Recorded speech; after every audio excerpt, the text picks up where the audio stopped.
A very good morning to all student. Once again आपका बहुत बहुत स्वागत है आपके प्यारे से YouTube channel Saraswati tuition academy में स्टूडेंट। और हम चैप्टर डिस्कस कर रहे हैं, chapter number 4 carbon and its compound. और इस सीरीज में हमने स्टूडेंट काफ़ी टॉपिक डिस्कस करे हैं, जिसमें हमने आईपीएसी नेम, हमने फंक्शंस ग्रुप के बारे में डिस्कस किया है, हमने कोवेलेंट बॉन्डिंग के बारे में डिस्कस किया। आज हम काफ़ी इंपॉर्टेंट टॉपिक को कवर करेंगे स्टूडेंट, जिसका नाम है आइसोमेरिज्म।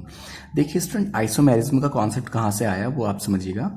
सबसे पहले एक पजल हो गई थी स्टूडेंट, हुआ ये था कि C4H10, जिसको हम कहते हैं स्टूडेंट ब्यूटेन, ठीक है। तो जो ब्यूटेन था उसमें हुआ ये कि ब्यूटेन के दो डिफरेंट बॉइलिंग पॉइंट मिल रहे थे, ठीक है। तो दो डिफरेंट बॉइलिंग पॉइंट मिलने के कारण ये कंफ्यूजन आया कि जब फॉर्मूला एक ही है तो इसके दो बॉइलिंग पॉइंट कैसे हुए। तो उससे ये पता चला, बाद में जब डिस्कवर्ड हुई इसकी कंप्लीटली, तो ये पता चला कि जो दो अलग अलग ब्यूटेन है, मतलब जैसे ब्यूटेन तो एक ही फॉर्मूला है C4H10, लेकिन अगर इनका मॉलिक्यूलर स्ट्रक्चर अलग बनेगा तो इनका फॉर्मूला भी, इनका बॉइलिंग पॉइंट भी शिफ्ट हो जाएगा। तो इस पजल को सॉल्व किया और ये पता चला कि जैसे हम लिखेंगे C4H10, आई होप हम सबके सभी से ऐसे ही बनाएंगे, CH3, यहाँ पे देखिए 1 2, तो एक हाइड्रोजन यहाँ आ जाएगा, एक हाइड्रोजन यहाँ पे आ जाएगा। हर एक कार्बन 4 के साथ अटैच होना चाहिए ना, तो 3 और 1 4, 1 2 3 एंड 4, 1 2 3 एंड 4, 1 2 3 एंड 4। चाहे CH3 आप ऐसे दिखा सकते हैं या फिर ऐसे भी दिखा सकते हैं।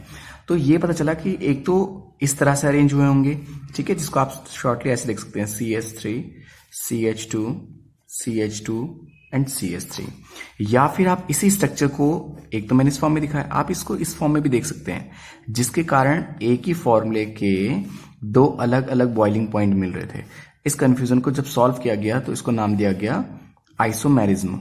आइसोमेरिज्म कहा जाता है स्टूडेंट जब एक ही फॉर्मूले का एक से ज्यादा स्ट्रक्चर हो, और अगर डिफरेंट स्ट्रक्चर होगा स्टूडेंट तो डेफिनेटली उनका बॉइलिंग पॉइंट भी डिफरेंट डिफरेंट होगा, ठीक है। तो देखिए ये चेंजेस आया है, जबकि मॉलिक्यूलर फॉर्मूला सेम है। ध्यान रखिएगा कि जो आइसोमेरिज्म होते हैं उसमें मॉलिक्यूलर फॉर्मूले में चेंजेस नहीं आता है, ठीक है, मॉलिक्यूलर फॉर्मूला सेम होता है। अब आप काउंट कर लीजिए, देखिए 1 2 3 और 1 4 कार्बन है, यस कार्बन 4 ये। हाइड्रोजन काउंट कीजिए 3 और 3 6 और 1 7 और 3 10, ठीक है।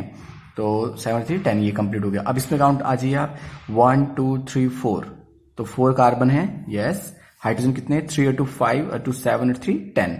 याद रखिएगा, देखिए एक ही यहां से जुड़ा हुआ है बॉन्डिंग से, तो CH3 की नीड है। जैसे यहाँ पे एक से जुड़ा हुआ तो CH3, एक से जुड़ा हुआ तो CH3 की नीड है, ठीक है। यहाँ पे H केवल H क्यों आया, क्योंकि 1 2 3 से तो ऑलरेडी जुड़ा था, बस एक हाइड्रोजन की नीड थी यहाँ पे, ठीक है student. I hope you understand, आप समझ पा रहे होंगे क्योंकि आप प्रीवियस वीडियो भी देख रहे होंगे मेरी। तो सबसे पहले हम आइसोमेरिज्म की डेफिनेशन लिख देते हैं। मैंने आपको बताया कि आइसोमेरिज्म का कॉन्सेप्ट आया कहां से था, जब ये पता चला कि एक ही मॉलिक्यूलर फॉर्मूले के दो डिफरेंट बॉइलिंग पॉइंट पॉसिबल नहीं है, ठीक है ना।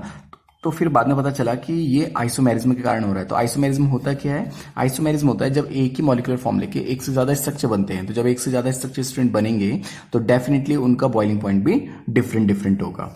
तो आइसोमेरिज्म को मैं थोड़ा डेफिनेशन के अकॉर्डिंग एक्सप्लेन करता हूं कि isomers are defined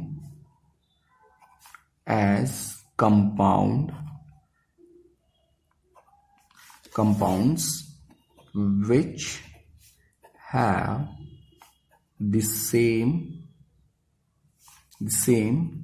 molecular formula but different structure, ठीक है स्टूडेंट। तो ये बस आपको इतना से याद रखना है कि डिफरेंट स्ट्रक्चर फॉर्मूला होगा उनका, ठीक है स्टूडेंट। तो अगर आप इतना याद रख पाए तो स्टूडेंट आप समझ जाएंगे कि व्हाट इज अ आइसोमर। देखिए आइसोमर एक बहुत सिंपल सा कॉन्सेप्ट है कि आइसोमर होता क्या है स्टूडेंट, कि जब हम एक ही मॉलिक्यूलर फॉर्मूले के एक से ज्यादा स्ट्रक्चर बना पाते हैं तो हम उसको कहते हैं उसके आइसोमर्स। तो मैंने यहाँ पे आपको ब्यूटेन के आइसोमर्स बना के दिखाए हैं। याद रखिएगा स्टूडेंट कि जो फर्स्ट 3 मेंबर्स हैं इस सीरीज के, फर्स्ट 3 का मतलब अगर मैं बात करूं आपके साथ एग्जाम्पल में कि मैथेन CH3, ठीक है, C2H6 C3H8, तो ये तीनों कोई भी आइसोमर्स शो नहीं करते हैं। ये आइसोमर्स नॉट शो आइसोमर्स। ठीक है, ये तीनों, बस ये तीन ही याद रखना कि ये मैथेन, एथेन, प्रोपेन, ये तीनों आइसोमर्स शो नहीं करते हैं।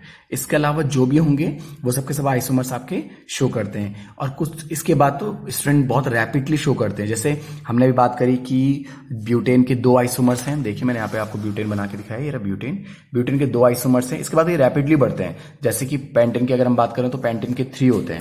उसके अगर हम बात करेंगे तो उसमें और ज्यादा धीरे धीरे बढ़ते जाते हैं। ऐसे ही चलते चलते ये हेक्सेन के 5 हो जाते हैं। और अगर हम बात करेंगे तो ऑक्टेन के ये 18 हो जाते हैं। तो ये रैपिडली इंक्रीज होते हैं फिर स्टूडेंट। ठीक है, तो मैं आइए और डिस्कस करते हैं इसको हम आइसोमर्स को। और मैं आपको यहाँ पे दिखाता हूं कि फर्स्ट 3 मेंबर जैसे कि मैथेन, एथेन,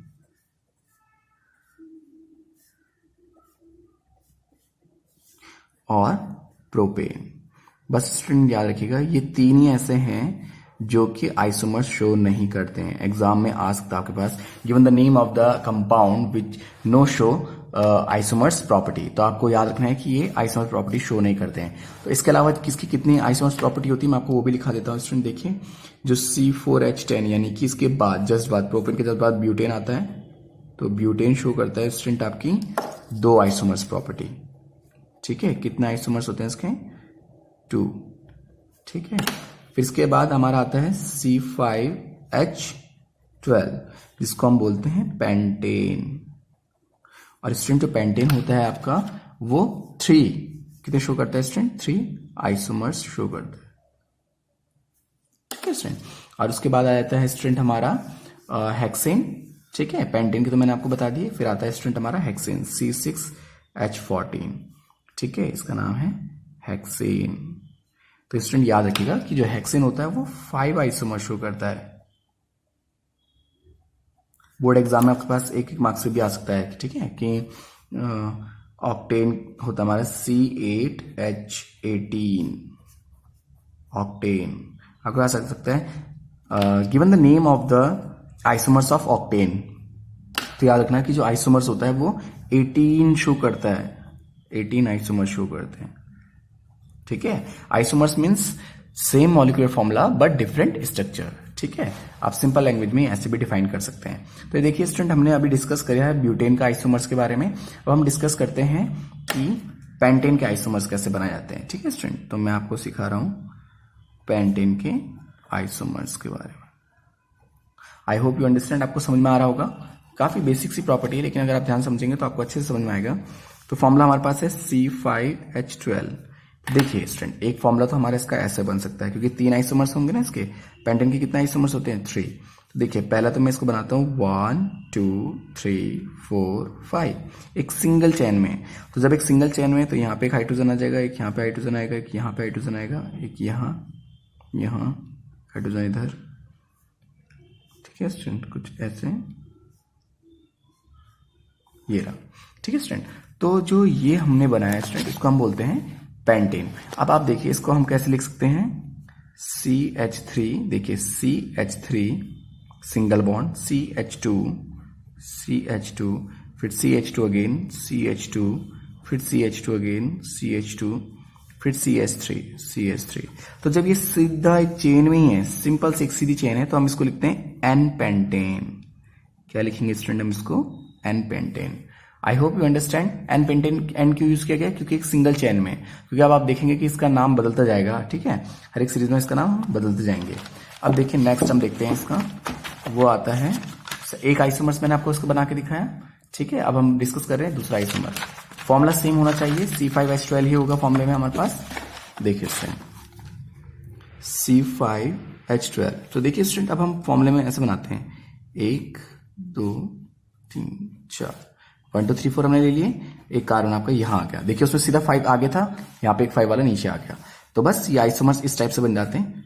मॉलिक्यूलर फॉर्मूला आप सेम होगा। देखिए हाइड्रोजन की क्वांटिटी उतनी ही होगी जितनी की पीछे वाले में। ठीक है, जो हमने पीछे बनाया ना एन पेंटेन वाले में, उतने ही हाइड्रोजन होंगे, सेम कार्बन होंगे।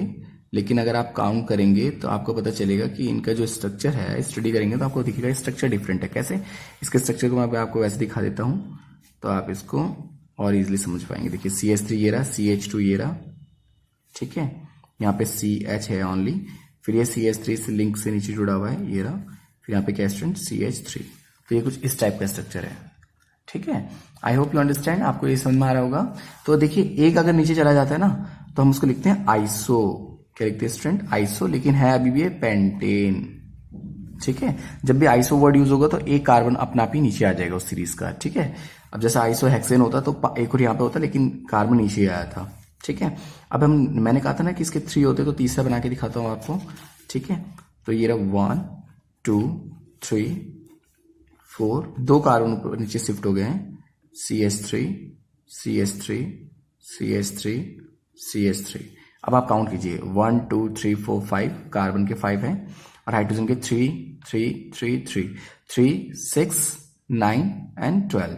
आई होप यू अंडरस्टैंड, ये स्टेबल हो गया है, ठीक है स्टूडेंट। तो इसको हम क्या बोलेंगे, जब ऊपर नीचे एक चेन में ऊपर नीचे अगर नीचे नीचे है अगर चेन में तो आइसो, और अगर ऊपर नीचे है तो स्टूडेंट हम उसको बोलते हैं नियो।